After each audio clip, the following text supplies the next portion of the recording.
Hi hello ನಮಸ್ಕಾರ ಎಲ್ಲರೂ ಕೂಡ ಸ್ವಾಗತ ಎಲ್ಲರಿಗೂ ಕೆಸಿ ಗಡಿ ಯೂಟ್ಯೂಬ್ ಚಾನಲ್ಗೆ ನೋಡಿ ವೀಕ್ಷಕರೇ SSC CGL combined graduate level examination ಅಂತ ಹೇಳ್ತೀವಿ. ಸೊ ಈ ಒಂದು ಎಕ್ಸಾಮ್ ಇಂದ ನಿಮಗೆ ಏನಾಗುತ್ತೆ ಗ್ರೂಪ್ ಬಿ ಪೋಸ್ಟ್ಗಳು ಬಹಳಷ್ಟು ಡಿಪಾರ್ಟ್ಮೆಂಟ್ಗಳಲ್ಲಿ ಗ್ರೂಪ್ ಬಿ ಪೋಸ್ಟ್ಗಳು ಕಾಲ್ಫಾರ್ಮ್ ಮಾಡಲಾಗುತ್ತೆ. ಸೊ ಈ ಒಂದು ರಿಕ್ರೂಟ್ಮೆಂಟ್ಗೆ ಸಂಬಂಧಪಟ್ಟಂತೆ ಸಂಪೂರ್ಣವಾದ ಮಾಹಿತಿ ನಿಮಗೆ ಕೊಡ್ತೀನಿ. ವಿಡಿಯೋನ ಲಾಸ್ಟ್ ವರೆಗೂ ನೋಡಿ ನಿಮಗೆ ಸಂಪೂರ್ಣವಾದ ಮಾಹಿತಿ ಕೂಡ ಗೊತ್ತಾಗುತ್ತೆ. ಸೊ ನಾವು ಈ ವಿಡಿಯೋದಲ್ಲಿ ನಿಮಗೆ ತಿಳಿಸ್ಕೊಡುವಂಥದ್ದು ಎಜುಕೇಷನ್ ಕ್ವಾಲಿಫಿಕೇಷನ್ ಸಂಬಂಧಪಟ್ಟಂತೆ ಮತ್ತು ಕ್ಯಾಲೆಂಡರ್ ಆಫ್ ಇವೆಂಟ್ಸ್ ಸಂಬಂಧಪಟ್ಟಂತೆ, ಆಮೇಲೆ ನಿಮಗೆ ಸೆಲೆಕ್ಷನ್ ಪ್ರೊಸೀಜರ್ಗೆ ಯಾವ ರೀತಿ ನಿಮಗೆ ಸಿಲೆಬಸ್ ಇರುತ್ತೆ, ಇಷ್ಟು ಮಾಹಿತಿಗಳು ನಾನು ವಿಡಿಯೋದಲ್ಲಿ ತಿಳಿಸ್ಕೊಡ್ತಾ ಹೋಗ್ತೀನಿ. ಏಜ್ ಲಿಮಿಟ್ ಸಂಬಂಧಪಟ್ಟಂತೆ ಕೂಡ ತಿಳಿಸ್ತಾ ಹೋಗ್ತೀನಿ. ಸೊ ಲಾಸ್ಟ್ವರೆಗೂ ನೋಡಿ ಮಾಹಿತಿ ಕೂಡ ಗೊತ್ತಾಗುತ್ತೆ. ಹಾಗೆ ನೀವು ನಮ್ಮ ಚಾನಲ್ ಹೊಸಬರಾಗಿ ದಯವಿಟ್ಟು ಸಬ್ಸ್ಕ್ರೈಬ್ ಮತ್ತು ಬೆಲ್ ಐಕಾನ್ ಆನ್ ಮಾಡಿ, ಆಗ ನಾವು ಅಪ್ಲೋಡ್ ಮಾಡುವಂಥ ಎಲ್ಲ ವಿಡಿಯೋಗಳು ನಿಮಗೆ ನೋಟಿಫಿಕೇಶನ್ ಸಿಗುತ್ತೆ. ಮೊದಲನೇದಾಗಿ ನಾವು ಕ್ಯಾಲೆಂಡರ್ ಆಫ್ ಇವೆಂಟ್ಸ್ ಅನ್ನು ನೋಡ್ಕೊಳ್ಳೋದಾದ್ರೆ ಡೇಟ್ ಆಫ್ ಅಪ್ಲಿಕೇಶನ್ ಸ್ಟಾರ್ಟ್ ಆಗುವಂಥದ್ದು ನಿಮಗೆ 17/9/2022 ಸ್ಟಾರ್ಟ್ ಆಗುತ್ತೆ. ಕೊನೆಗೊಳ್ಳುವಂಥದ್ದು 8/10/2022 ಕೊನೆಗೊಳ್ಳುತ್ತೆ. ಆವತ್ತೇ ಕೂಡ ಲಾಸ್ಟ್ ಡೇಟ್ ಆಫ್ ಪೇಮೆಂಟ್ಸ್ ಇರುತ್ತೆ. ಅದಾದ ನಂತರ ನಿಮಗೆ ಟೆಂಟೇಟಿವ್ ಫಸ್ಟ್ ಟೈರ್ ಅಂತ ಹೇಳ್ತೀವಿ. ಟೈರ್ ಅಂದ್ರೆ ಸ್ಟೇಜ್ 1 ಅಂತ ಕೂಡ ಹೇಳ್ತೀವಿ. ನಿಮಗೆ ಎಕ್ಸಾಮ್ ಬಂದು ಡಿಸೆಂಬರ್ 2022 ಡೇಟ್ ಬಂದು ಲೇಟ್ ಆಗಿ ಅನೌನ್ಸ್ ಮಾಡ್ತಾರೆ. ಆಮೇಲೆ ಟೈರ್ 2 ಎಕ್ಸಾಮ್ ಬಂದು ನಿಮಗೆ ಆಮೇಲೆ ನೋಟಿಫೈ ಮಾಡ್ತೀವಿ ಅಂತ ಕೂಡ ಇದರಲ್ಲಿ ಮೆನ್ಷನ್ ಮಾಡಲಾಗುತ್ತೆ. ಸೊ ನಾವು ಇದರಲ್ಲಿ ನೋಡೋದಾದ್ರೆ ಇದರಲ್ಲಿ ನೋಡಿ ಲೆವೆಲ್ 8 ಲೆವೆಲ್ 7 ಲೆವೆಲ್ 6 ಈ ರೀತಿಯ ಪೇಮೆಂಟ್ ವೈಸು ನೀವು ನೋಡಬಹುದು ಪೋಸ್ಟಿಂಗ್ಸ್, ಮತ್ತು ಅದಕ್ಕೆ ಸಂಬಂಧಪಟ್ಟ ಡಿಪಾರ್ಟ್ಮೆಂಟ್ ಕೂಡ ನೋಡ್ಕೋಬಹುದು, ನಂಬರ್ ಆಫ್ ಯಾವ ಪೋಸ್ಟ್ ಅಂತ ಕೂಡ ನೋಡ್ಕೋಬಹುದು. ಸೊ ಅದ್ರ ಜೊತೆಗೆ ನಿಮಗೆ ಇಲ್ಲಿ ಏಜ್ ಲಿಮಿಟ್ ಅಂತ ಹೇಳಲಾಗುತ್ತೆ. ಸೊ ಈ ಏಜ್ ಲಿಮಿಟ್ ಕೂಡ ನೋಡ್ಕೋಬಹುದು. ಸೊ ಎಲ್ಲಾ ಪೋಸ್ಟ್ಗಳ ಮುಂದೆ ಕೂಡ ಏಜ್ ಲಿಮಿಟ್ ಹಾಕಲಾಗುತ್ತೆ. ಕೆಲವೊಂದಕ್ಕೆ 27 ವರ್ಷ, ಕೆಲವೊಂದಕ್ಕೆ 30 ವರ್ಷನೂ ಕೂಡ ನೀವು ನೋಡಬಹುದು. ಬಟ್ ಈ 27 ವರ್ಷ ಆಗಿರ್ಬೋದು 30 ವರ್ಷ ಆಗಿರ್ಬೋದು ಏನಂದ್ರೆ ಇದು ಜನರಲ್ ಕ್ಯಾಂಡಿಡೇಟ್ಸ್ಗಳಿಗೆ ಮಾತ್ರ ಇರುತ್ತೆ. ಇನ್ನು OBC ಕ್ಯಾಂಡಿಡೇಟ್ಸ್ಗಳಿಗೆ ಇಲ್ಲಿ ಏನು ಏಜ್ ಲಿಮಿಟ್ ಕೊಟ್ಟಿರ್ತಾರೆ ಅದು +3. ಅದೇ ರೀತಿಲಿ SC ಕ್ಯಾಂಡಿಡೇಟ್ಸ್ಗಳಿಗೆ ಇಲ್ಲಿ ಏನು ಏಜ್ ಲಿಮಿಟ್ ಕೊಟ್ಟಿರ್ತಾರೆ ಅದು +5, ಅಂದ್ರೆ ಅದು ಏಜ್ ಲಿಮಿಟ್ ಆಗಿರುತ್ತೆ. ಅಂದ್ರೆ 30 ಕೊಟ್ಟಿದ್ರೆ 35 ವರ್ಷದವರು ಕೂಡ SC ಕ್ಯಾಂಡಿಡೇಟ್ಸ್ ಹಾಕೋದು. ಅದೇ ರೀತಿ 27 ಕೊಟ್ಟಿದ್ರೆ 32 ವರ್ಷದವರು ಕೂಡ SC ಕ್ಯಾಂಡಿಡೇಟ್ಸ್ಗಳು ಹಾಕಬಹುದು. ಇನ್ನು ಲೆವೆಲ್ 7 ಕೂಡ ಸೇಮ್ ಇದೇ ರೀತಿಲಿ ನೀವು ನೋಡ್ಕೋಬಹುದು ಯಾವುದು ಏಜ್ ಲಿಮಿಟ್ ಎಷ್ಟಿದೆ, ಮತ್ತೆ ಸ್ಯಾಲರಿ ಕೂಡ 44,900ದಿಂದ 1,42,400 ರೂಪಾಯಿಯನ್ನು ಕೂಡ ನೋಡಬಹುದು. ಮತ್ತೆ ಪೋಸ್ಟ್ಗಳು ಕೂಡ ನೋಡಬಹುದು. ಸಬ್ ಇನ್ಸ್ಪೆಕ್ಟರ್ ಆಗಿರ್ಬೋದು, ಇನ್ಕಮ್ ಟ್ಯಾಕ್ಸ್ ಇನ್ಸ್ಪೆಕ್ಟರ್ ಆಗಿರ್ಬೋದು, ಇವೆಲ್ಲವೂ ಕೂಡ ನೀವು ನೋಡಬಹುದು. ಅದಾದ್ಮೇಲೆ 35400 ಮೀನ್ಸ್ 35,400ದಿಂದ 1,12,400 ರೂಪಾಯಿವರೆಗೂ ಕೂಡ ಲೆವೆಲ್ 6 ಅಲ್ಲಿ ಸಿಗುತ್ತೆ ನಿಮಗೆ ಪೇಮೆಂಟ್ಸು. ಸೊ ಅದೇ ರೀತಿ ಲೆವೆಲ್ 4 ಲಾಸ್ಟಲ್ಲಿ ನೋಡ್ಕೋಬಹುದು, ಲೆವೆಲ್ 5 ಮತ್ತು ಲೆವೆಲ್ 4 ಕೂಡ ನೋಡ್ಕೋಬಹುದು. ಅದಾದ ನಂತರ ನಾವು ನಿಮಗೆ ಏಜ್ ಲಿಮಿಟ್ ಆಲ್ರೆಡಿ ಹೇಳಿದ್ದೇನೆ. ಈ ಒಂದು ಪೋರ್ಷನ್ ಏನಿದೆ ಇದು ಏಜ್ ಲಿಮಿಟ್ ಸಂಬಂಧಪಟ್ಟಂತೆ, ಯಾಕಂದ್ರೆ ಆ ಪೋಸ್ಟ್ ವೈಸು ನಿಮಗೆ ಅದರಲ್ಲಿ ಮೆನ್ಷನ್ ಮಾಡಿರೋದು ಕೂಡ ಗಮನಿಸಬಹುದು. ಸೊ ಅದಾದ ನಂತರ ಎಜುಕೇಷನ್ ಕ್ವಾಲಿಫಿಕೇಶನ್ ಸಂಬಂಧಪಟ್ಟಂತೆ ನಾವು ನೋಡೋದಾದ್ರೆ ಮೊದಲನೇದಾಗಿ 2 ಪೋಸ್ಟನ್ನು ಬಿಟ್ಟು ಮೊದಲನೇದಾಗಿ 2 ಪೋಸ್ಟ್ ಯಾವುದಾದಂದರೆ ಅಸಿಸ್ಟೆಂಟ್ ಆಡಿಟ್ ಆಫೀಸರ್ ಅಂತ ಅಥವಾ ಅಸಿಸ್ಟೆಂಟ್ ಅಕೌಂಟ್ಸ್ ಆಫೀಸರ್ ಅಂತ ಹೇಳ್ತೀವಿ, ಅಥವಾ ಇನ್ನೊಂದು ಜೂನಿಯರ್ ಸ್ಟ್ಯಾಟಿಸ್ಟಿಕಲ್ ಆಫೀಸರ್ ಅಂತ ಹೇಳ್ತೀವಿ. 2 ಪೋಸ್ಟನ್ನು ಬಿಟ್ಟು ಈ ಮಿಕ್ಕಿದ ಪೋಸ್ಟ್ಗಳಿಗೆ ಯಾವುದೇ ಡಿಗ್ರಿ ಆಗಿದ್ರು ಕೂಡ ಅಪ್ಲಿಕೇಶನ್ ಹಾಕಬಹುದು. Final year students final exam ಬರ್ತಿರೋರು ಕೂಡ ಅಪ್ಲಿಕೇಶನ್ ಹಾಕಬಹುದು. ಬಟ್ ಅವರ ಒಂದು ರಿಸಲ್ಟ್ ಏನಿದೆ ಲಾಸ್ಟ್ ಡೇಟ್ ಏನಿದೆ 8/10/2022 ಒಳಗಡೆ ಅವರ ಒಂದು ಎಜುಕೇಷನ್ ಕ್ವಾಲಿಫಿಕೇಶನ್ ಅಂದರೆ ರಿಸಲ್ಟ್ ಡಿಕ್ಲೇರ್ ಆಗಿರಬೇಕಾಗುತ್ತೆ. ಇದೊಂದು ಮಸ್ಟ್ ಆ್ಯಂಡ್ ಶುಡ್ ಇರುತ್ತೆ. ಅದಾದ ನಂತರ ನಾವು ನೋಡಿದ್ರೆ ಅಕೌಂಟ್ಸ್ ಆಫೀಸರ್ ಪೋಸ್ಟ್ಗೆ ಎಜುಕೇಷನ್ ಕ್ವಾಲಿಫಿಕೇಶನ್ ಡಿಗ್ರಿ ಆಗಿರಬೇಕು. ಜೊತೆಗೆ ಆದ್ಯತೆಯನ್ನು ಕೊಡಲಾಗುವಂಥದ್ದು ಚಾರ್ಟರ್ಡ್ ಅಕೌಂಟೆಂಟ್ಸ್ ಆಗಿರ್ಬೋದು, ಕಾಸ್ಟ್ ಆ್ಯಂಡ್ ಮ್ಯಾನೇಜ್ಮೆಂಟ್ ಅಕೌಂಟ್ಸ್ ಆಗಿರ್ಬೋದು, company secretary, master in commerce ಅಥವಾ master in business studies, master in business administration, in finance ಆಗಿರ್ಬೋದು, ಮಾಸ್ಟರ್ ಇನ್ ಬಿಸ್ನೆಸ್ ಎಕನಾಮಿಕ್ಸ್. ಈ ಒಂದು ಪೋರ್ಷನ್ ಅಲ್ಲಿ ನಿಮ್ದೇನಾದ್ರು ಮಾಸ್ಟರ್ ಡಿಗ್ರಿ ಅಥವಾ ಡಿಗ್ರಿ ಆಗಿದ್ರೆ ಡೆಫಿನೆಟ್ಲಿ ನಿಮಗೆ ಆದ್ಯತೆಯನ್ನು ಕೊಡಲಾಗುತ್ತೆ ಈ ಒಂದು ಪೋಸ್ಟ್ಗೆ. ಇನ್ನು ಜೂನಿಯರ್ ಸ್ಟ್ಯಾಟಿಸ್ಟಿಕಲ್ ಆಫೀಸರ್ಗೆ ಸಂಬಂಧಪಟ್ಟಂತೆ ನಾವು ನೋಡೋದಾದ್ರೆ ಯಾವುದೇ ಡಿಗ್ರಿ ಆಗಿರಬೇಕು, ಜೊತೆಲಿ PUCಲಿ ಮ್ಯಾಥ್ಸ್ ಅಲ್ಲಿ ನೀವು 60% ಸ್ಕೋರ್ ಮಾಡಿರ್ಬೇಕಿದ್ದು ಮಸ್ಟ್ ಆ್ಯಂಡ್ ಶುಡ್ ಇರುತ್ತೆ. ಅಥವಾ ನೀವು ಡಿಗ್ರಿಯನ್ನು ಮಾಡಿದ್ದು ಡಿಗ್ರಿಯಲ್ಲಿ one of the subject statistics ಅನ್ನು ನೀವು ಓದಿದ್ರೆ ಅಪ್ಲಿಕೇಬಲ್ ಇರ್ತೀರ ಈ ಒಂದು ಪೋಸ್ಟ್ಗೆ.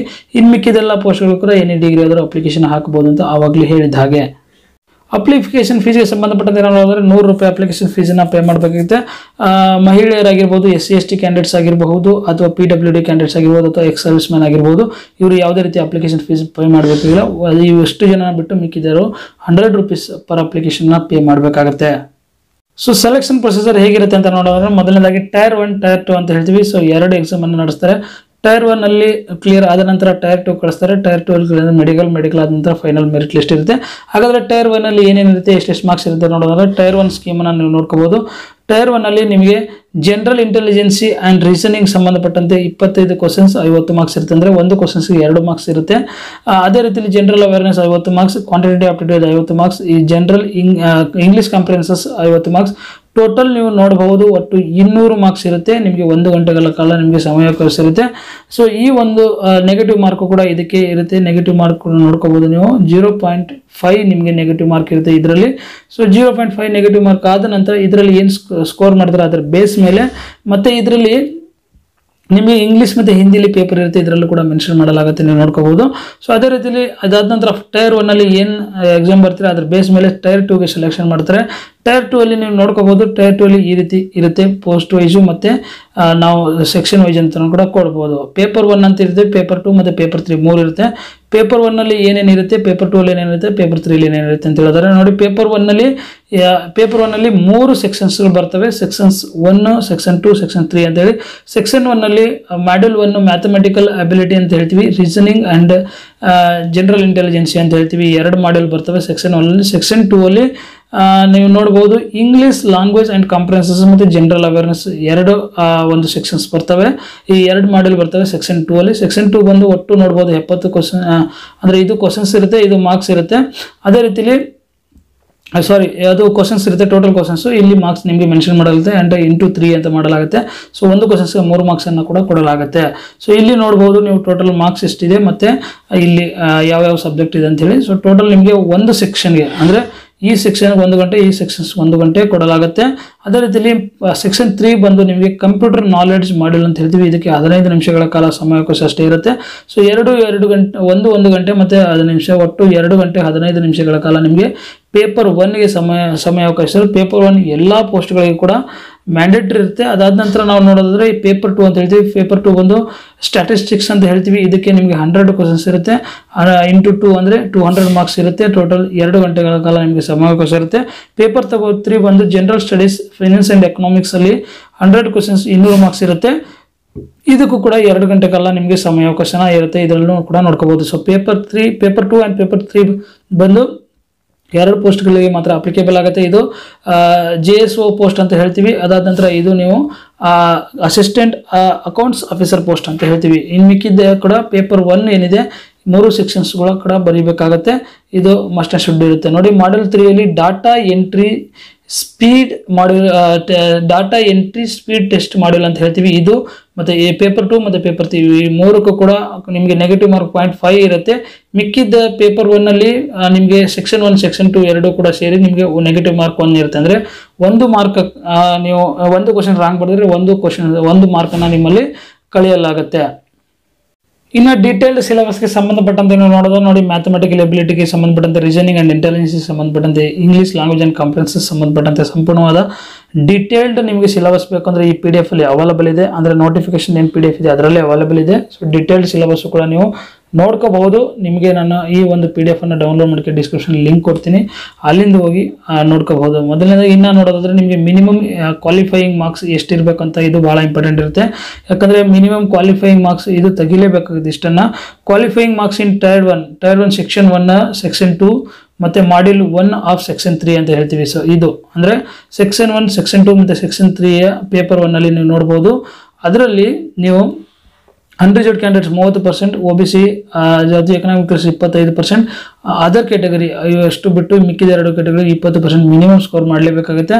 ಅದೇ ರೀತಿಯಲ್ಲಿ ನೀವು ನೋಡೋದಾದರೆ next minimum qualifying marks in module 2 of section 3 and paper 1 ಮತ್ತು ಟೈರ್ 2 ಅಲ್ಲಿ ಎಕ್ಸಾಮಿನೇಷನಲ್ಲಿ ನಾವು DES ಅಂತ ಏನು ಹೇಳ್ತೀವಿ, ಅಂದರೆ ನೀವು ಡಾಟಾ ಎಂಟ್ರಿ ಸ್ಪೀಡ್ ಟೆಸ್ಟ್ ಅಂತ ಏನು ಹೇಳ್ತೀವಿ. ಸೊ ಈ ಒಂದರಲ್ಲಿ ನೀವು ಮಿನಿಮಮ್ 20% ಸ್ಕೋರ್ ಮಾಡಬೇಕು. OBC ಕ್ಯಾಂಡಿಡೇಟ್ಸ್ ಆಗಿದ್ದರೆ 25 ಮತ್ತು ಅದರ್ ಕ್ಯಾಟಗರಿಗೂ 30% ಸ್ಕೋರ್ ಮಾಡಲೇಬೇಕಾಗುತ್ತೆ. ಇದು ಬಹಳ ಇಂಪಾರ್ಟೆಂಟ್ ಆಗಿರುತ್ತೆ. ಸೊ ಇದು ಮಿನಿಮಮ್ ಕ್ವಾಲಿಫೈಯಿಂಗ್ ನೇಚರು. ಇನ್ನು ಮಿಕ್ಕಿದ್ದ ಇದ್ರ ಮೇಲೆ ಬಂದರೆ ನಿಮ್ಮ ಒಂದು ರ್ಯಾಂಕ್ಗೆ ಹೆಲ್ಪ್ ಆಗುವಂಥದ್ದು ಕೂಡ ನೋಡಬಹುದು. ಸೊ ಸಂಪೂರ್ಣವಾದಂಥ ಮಾಹಿತಿಯನ್ನು ನಾನು ಕೊಟ್ಟಿದ್ದೀನಿ ಅಂತ ಅಂದ್ಕೊಳ್ತೇನೆ. ನಿಮಗೇನಾದರೂ ಈ ಒಂದು ರಿಕ್ವೈರ್ಮೆಂಟ್ಗೆ ಸಂಬಂಧಪಟ್ಟಂತೆ ಆಗಲಿ ಅಥವಾ ಬೇರೆ ರಿಕ್ವೈರ್ಮೆಂಟ್ಗೆ ಸಂಬಂಧಪಟ್ಟಂತೆ ಆಗಲಿ ನಿಮಗೆ ಏನಾದರೂ ಡೌಟ್ಸ್ ಇದ್ದರೆ ಕಾಮೆಂಟ್ ಬಾಕ್ಸಲ್ಲಿ ಕಾಮೆಂಟ್ ಮಾಡಿ ಅಥವಾ ವಾಟ್ಸಪ್ ಟೆಲಿಗ್ರಾಮ್ ಮುಖಾಂತರ ನನಗೆ ಕ್ವಶನ್ಸ್ ಮಾಡಿ ಡೆಫಿನೆಟ್ಲಿ ನಿಮಗೆ ಆನ್ಸರ್ ಮಾಡ್ತೇನೆ. ಈ ವಿಡಿಯೋ ನಿಮಗೆ ಇಷ್ಟ ಆಗಿದ್ರೆ ನಿಮ್ಮ ಎಲ್ಲ ಸ್ನೇಹಿತರಿಗೂ ಕೂಡ ಶೇರ್ ಮಾಡಿ ಮತ್ತು ಇದೇ ರೀತಿಯಲ್ಲಿ ಅಪ್ಡೇಟ್ಸನ್ನು ಪಡೆಯಲು ನೀವು ನಮ್ಮ ಚಾನಲ್ ವಾಟ್ಸಪ್, ಟೆಲಿಗ್ರಾಮ್ ಮತ್ತು ಫೇಸ್ಬುಕ್ ಲಿಂಕ್ ನಿಮಗೆ ಡಿಸ್ಕ್ರಿಪ್ಷನ್ ಸಿಗುತ್ತೆ. ಅಲ್ಲಿಂದ ಹೋಗಿ ಜಾಯ್ನ್ ಆಗಿ ಡೈಲಿ ಮತ್ತಷ್ಟು ಮಾಹಿತಿಗಳನ್ನು ಪಡೆದುಕೊಳ್ಳಿ. ಡೈರೆಕ್ಟಾಗಿ ಫೋನ್ ಮಾಡಿನೂ ಕೂಡ ನನಗೆ ಕಾಂಟ್ಯಾಕ್ಟ್ ಮಾಡಿ ನೀವು ಕ್ವಶನ್ಸನ್ನು ಕೇಳ್ಕೋಬೋದು, ನಿಮ್ಮ ಡೌಟ್ಸ್ಗಳನ್ನು ಕ್ಲಾರಿಫೈ ಮಾಡ್ಕೋಬೋದು ಮತ್ತು ಗೈಡೆನ್ಸನ್ನು ಕೂಡ ಕೇಳ್ಬೋದು ಅಂತ ಹೇಳ್ತಾ ಇವತ್ತಿನ ವಿಡಿಯೋನ ಮುಗಿಸ್ತಾ ಇದ್ದೀನಿ. ಮತ್ತೆ ಸಿಗೋಣ ಹೊಸ ವಿಡಿಯೋ ಜೊತೆಗೆ. ಅಲ್ಲಿವರೆಗೂ ಬಾಯ್ ಬಾಯ್.